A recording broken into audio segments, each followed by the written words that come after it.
Subscribe now and press the bell icon. Never miss an update. मैं जितेंद्र पारिक हमारे YouTube channel Mukesh education में आपका एक बार फिर से स्वागत करता हूं।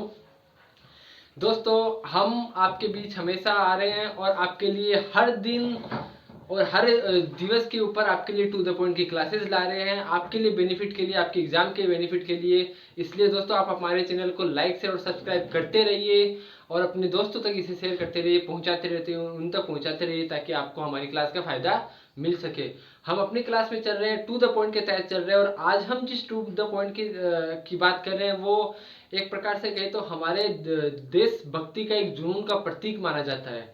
यानी कि हर एक भारतवासी के बीच में हर एक जो देशवासी है उसके अंदर देशभक्ति का जुनून होता है। उस देशभक्ति के जुनून को सबसे बड़ा जो प्रतीक माना जाता है वो माना जाता है हमारा राष्ट्रीय चिन्ह। और हमारा जो राष्ट्रीय चिन्ह है वो कौन सा है? वो है भारतीय तिरंगा। तिरंगा हमारा राष्ट्रीय चिन्ह है। और जो 22 जुलाई है, यानी कि 22 जुलाई के दिन इस तिरंगे को राष्ट्र ध्वज के रूप में हमारे देश में अपनाया गया था। इसी चीज को देखते हुए हम अपनी टू द पॉइंट क्लास में आज भारत की तिरंगे के बारे में कुछ बातों को जानते हैं। आपको भी जानना चाहिए और इसके बारे में और अध्ययन करना चाहिए। तो हम आज भारतीय तिरंगे के बारे में जानते हैं। यानी कि मुख्य हमारी जो घटना है, मुख्य जो कंसेप्ट आज का वो है कि 22 जुलाई 1947 के दिन जो तिरंगा है उसे हमारे देश के राष्ट्र ध्वज के रूप में, राष्ट्र के प्रतीक के रूप में अपनाया गया था। तिरंगे को कब? 22 जुलाई 1947। और उसी के बारे में हम आज जानेंगे मुख्य घटना के साथ में। तो सबसे पहले हमने इसकी मुख्य घटना जानी कि मुख्य घटना क्या है। 22 जुलाई 1947 को तिरंगे को राष्ट्र ध्वज के रूप में क्या मिली थी? मान्यता। और मान्यता देने वाला कौन था? हमारी जो संविधान सभा थी। उसके ऊपर भी हम आगे वीडियो लाएंगे, संविधान सभा पे पूरी जानकारी हम लाएंगे। लेकिन उससे पहले हम आपको बताते हैं कि तिरंगे को राष्ट्र ध्वज के रूप में मान्यता किसने दी थी? संविधान सभा ने दी थी। अब हम तिरंगे के इतिहास के बारे में जानते हैं। यानी ये जो तिरंगा अपनाया गया है हमारा 22 जुलाई 1947 को, इससे पहले भी तिरंगा फहराया गया था, अपनाया गया था। ये हमारी अंतिम कड़ी का मुख्य तिरंगा अपनाया गया था। लेकिन मैं बात करता हूँ तिरंगे के इतिहास की। तो तिरंगे के इतिहास की बात करूँ तो सबसे पहली बार हमारे देश के प्रतीक के रूप में प्रथम ध्वज को कब अपनाया गया था? प्रथम ध्वज सन 1904 में अपनाया गया था। कब? सन 1904 में। यानी जो पहला ध्वज फहराया गया था हमारे देश के प्रतीक के रूप में सन 1904 में। और उस ध्वज का डिजाइन किसने तैयार किया था? ये क्वेश्चन याद रखना, जो डिजाइन करने वाला क्वेश्चन है वो काफी एग्जाम में आता है। तो डिजाइन किसने तैयार किया था? पहला जो ध्वज था हमारा उसकी डिजाइन तैयार करने वाली थी भगिनी निवेदिता। कौन? भगिनी निवेदिता। और ये जो भगिनी निवेदिता ये स्वामी विवेकानंद जी की शिष्या थी। तो हमारा जो प्रथम ध्वज सन 1904 में जो अपनाया गया था उसकी डिजाइन तैयार की थी भगिनी निवेदिता, जो कि स्वामी विवेकानंद की शिष्या थी। उसके अलावा ये जो प्रथम ध्वज ये फहराया कब गया? प्रथम ध्वज जो फहराया गया था वो 7 अगस्त 1906 को फहराया गया था। कब? 7 अगस्त 1906 को। और किसके द्वारा फहराया गया था? कांग्रेस का कलकत्ता अधिवेशन हुआ था सन 1906 में। सन 1906 में कांग्रेस का जब कलकत्ता अधिवेशन हुआ था, उस कलकत्ता अधिवेशन के दौरान जो प्रथम भारत के प्रतीक के रूप में जो प्रथम ध्वज है उसे फहराया गया था और डिजाइन तैयार किया था भगिनी निवेदिता के द्वारा। ये हमारा प्रथम ध्वज। उसके बाद में द्वितीय ध्वज जो फहराया गया था, द्वितीय ध्वज जो बनाया गया था वो फहराया गया था सन 1907 में। और वो कहाँ पे? वो यहाँ पे नहीं दोस्तों, वो पेरिस में फहराया गया था। पेरिस में। और किसके द्वारा फहराया गया था? मैडम कामा और उनके क्रांतिकारियों के द्वारा। मैडम कामा थी कौन? मैडम कामा थी एक पेरिस में रहने वाली भारतीय मूल की नागरिक थी।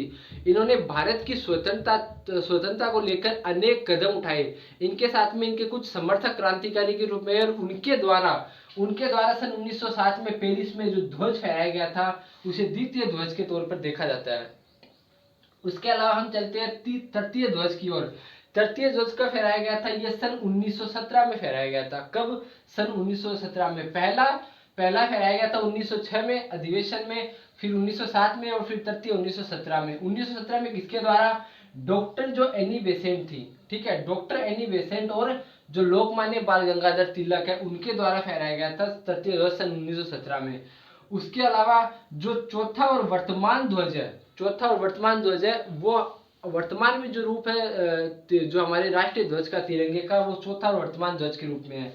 और ये सबसे पहली बार सन 1931 में तैयार हुआ था। उस समय इसकी डिजाइन तैयार की गई थी, उस समय फहराया गया था। तो जो वर्तमान या चौथा ध्वज है ये सन 1931 में फहराया गया था, और किसके द्वारा?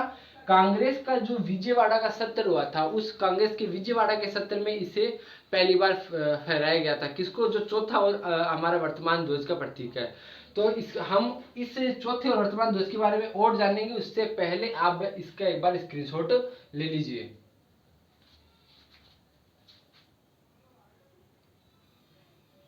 तो अब हम हमारे जो भारतीय तिरंगा उसके बारे में और जानते हैं। हम जानते हैं तो हमारी जो मुख्य घटना है, मैंने आपको बताया कि क्या है कि 22 जुलाई 1947 को तिरंगे को हमारे राष्ट्र ध्वज के रूप में, राष्ट्र प्रतीक के रूप में मान्यता मिली। अब मैं कहता हूं एग्जाम के लिए सबसे महत्वपूर्ण है कि इसकी अभिकल्पना किसने की थी कि तिरंगा ऐसा होना चाहिए, इसका रंग कैसा होना चाहिए, ये सब। तो यह इसका डिजाइन तैयार करने वाला व्यक्ति कौन था? जो तिरंगे की डिजाइन तैयार करने वाला व्यक्ति जो था उसका नाम था पिंगली वेंकैया।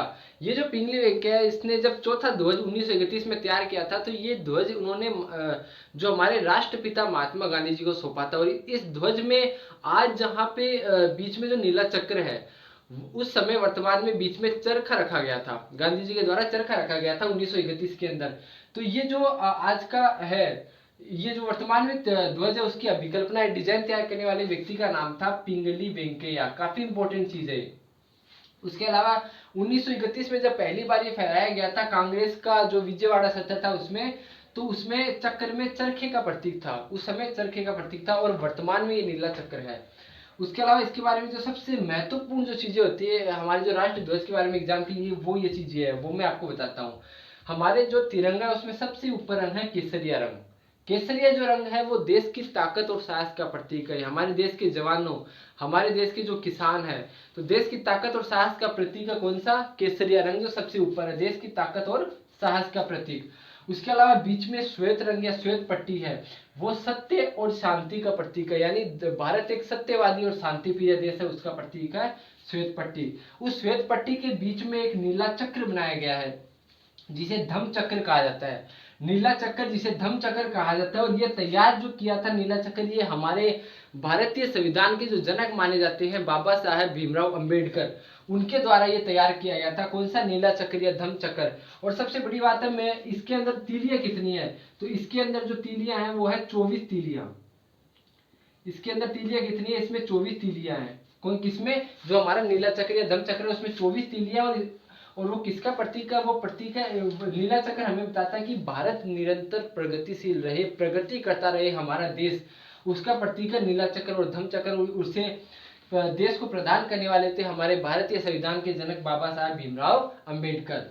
उसके अलावा सबसे नीचे है हरा रंग, और ये जो हरा रंग है ये देश के शुभ विकास और उर्वरता का प्रतीक है, हमारे किसानों के द्वारा की गई मेहनत का प्रतीक है। देश सदा हरियाली में खुशहाल रहे उसका प्रतीक है। देश के शुभ विकास और उर्वरता का प्रतीक हमारा हरा रंग।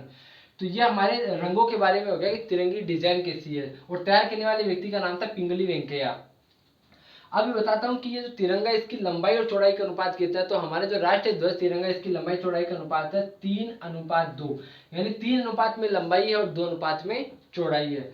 उसके अलावा एक जानता हूँ कि जो हमारे देश में एकमात्र एक ऐसा संस्थान है जिसे झंडा उत्पादन और आपूर्ति का लाइसेंस प्राप्त है, और वो कहाँ पे स्थित है दोस्तों? वो है हुबली में स्थित। तो ये हमारा भारतीय तिरंगा है जिसके बारे में आज हमने जाना। ये हमारे राष्ट्र ध्वज के प्रतीक के रूप में है जिसके बारे में आज हमने जाना है। तो दोस्तों ये वीडियो आपके एग्जाम के लिए महत्वपूर्ण है, आप इसे देखिए, अपने दोस्तों तक भी शेयर कीजिए, और आगे भी हमारी जो क्लासेज आते रहे उसके बारे में उसको देखिए। धन्यवाद दोस्तों।